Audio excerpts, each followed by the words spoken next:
Assalamualaikum warahmatullahi wabarakatuh. Bagaimana kabarnya hari ini? Mudah-mudahan kalian semua dalam keadaan sehat walafiat ya, amin.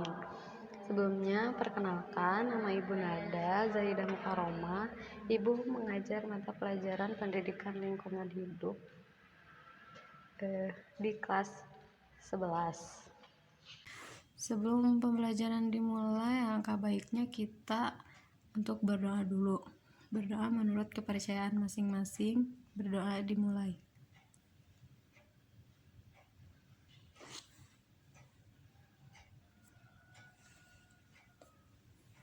Amin, amin ya Allah ya Rabbal Alamin. Nah, untuk materi pertama kita di pelajaran pendidikan lingkungan hidup ini, kita akan membahas tentang biogeografi dan sosioantropologi Jawa Barat. Coba sebelum kita masuk ke materi, yang kalian pikirkan setelah mendengar kata biogeografi apa? Ada yang langsung bisa menjawab?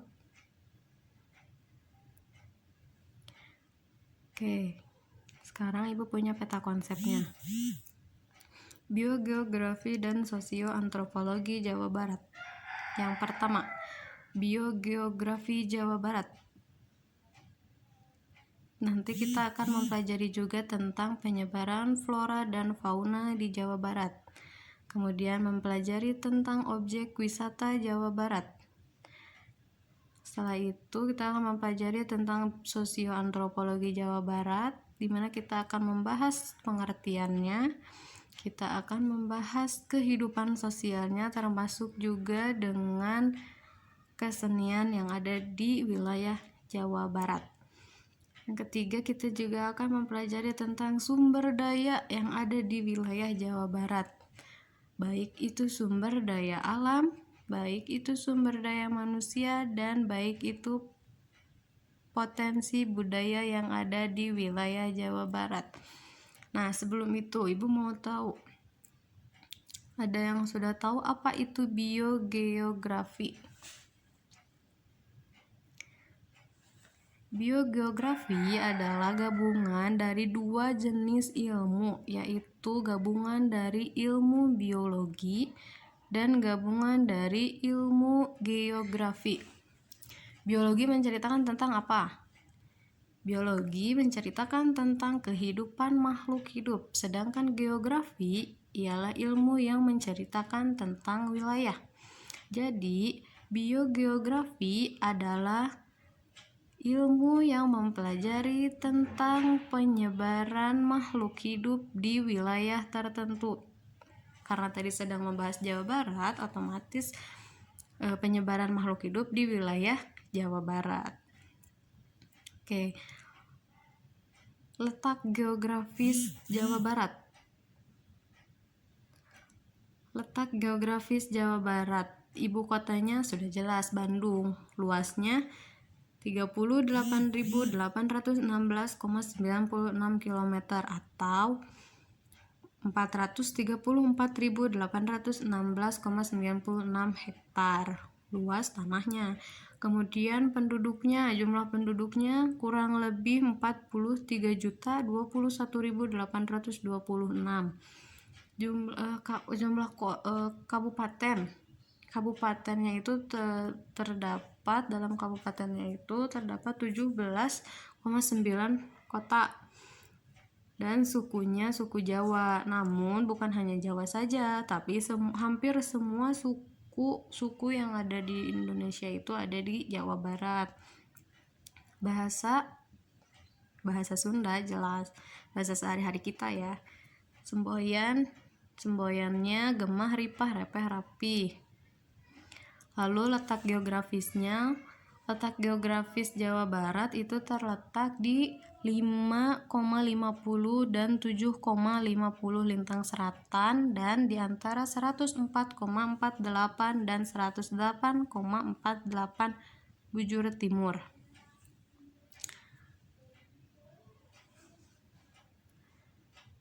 Oke,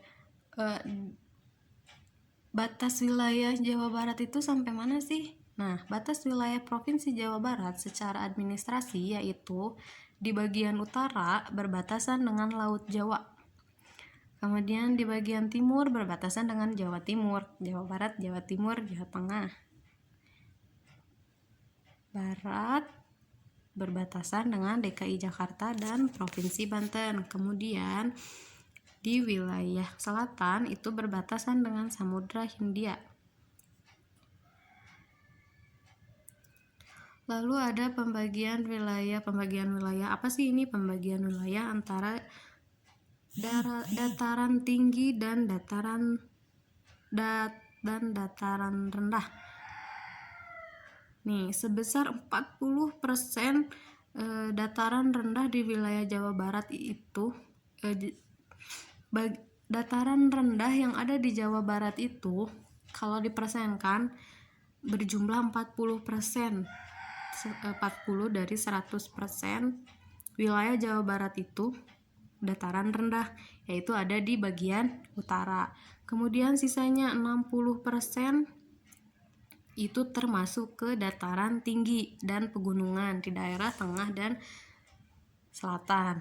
Kalau iklimnya, siapa sih yang nggak tahu iklim di Jawa Barat, ya kan? Pastilah beriklim tropis. Kemudian beriklim tropis. Jawa Barat juga punya iklim atau suhu terendah.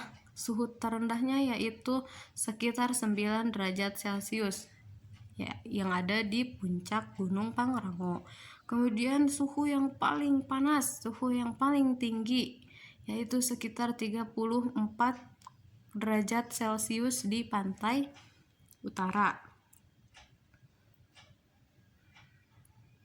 Nah, selain tadi kita sudah tahu tentang batas-batas wilayahnya, kita sudah tahu tentang letak geografisnya. Sekarang kita masuk dalam potensi sumber daya alamnya yang ada di wilayah Jawa Barat. Yang pertama, wisata alam yang indah. Siapa sih yang nggak tahu tentang tempat wisata alam yang ada di Jawa Barat? Semuanya juga pasti tahu ya, dan pasti banyak juga. Salah satunya mungkin kalian pernah ke sana atau mungkin sering main ke sana, entah itu dengan teman, entah itu dengan keluarga, dan banyak lainnya.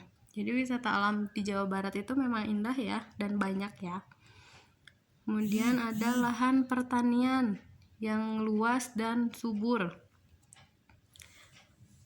Kayak di dataran tinggi itu kan masih suka kita lihat para petani yang menanam, masih banyak tanahnya itu luas, kemudian tanamannya itu subur-subur. Nah, itu termasuk ke dalam potensi sumber daya alam yang dimiliki wilayah Jawa Barat. Kemudian hutan yang masih luas. Selanjutnya ada peternakan dan perikanan yang baik. Jelas ya, masih banyak perikanan, masih banyak peternakan dengan kualitas yang baik di Jawa Barat. Kemudian perkebunan yang luas dan subur. Banyak juga kan, selain para petani tadi yang tanamannya atau tani sayuran yang kayak gitu, perkebunannya juga banyak. Perkebunannya juga subur dan luas juga.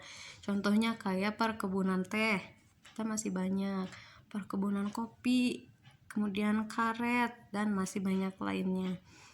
Dan ada pertambangan yang unggul.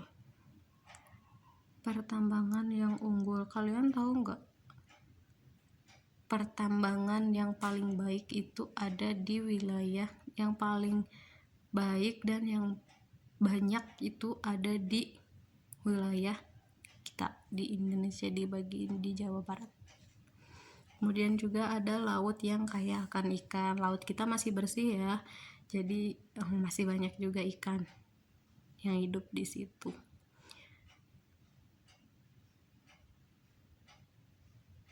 Ini ada contoh beberapa tempat wisata alam yang ada di Jawa Barat. Udah pada tahu lah ya semuanya. Yang pertama apa, yang kedua apa, yang ketiga apa, dan yang seterusnya.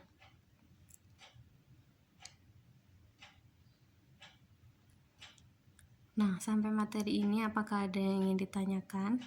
Kalau ada yang ingin ditanyakan, boleh langsung langsung ditanyakan lewat WA ataupun lewat Google Classroom ya. Terima kasih atas perhatiannya. Wassalamualaikum warahmatullahi wabarakatuh.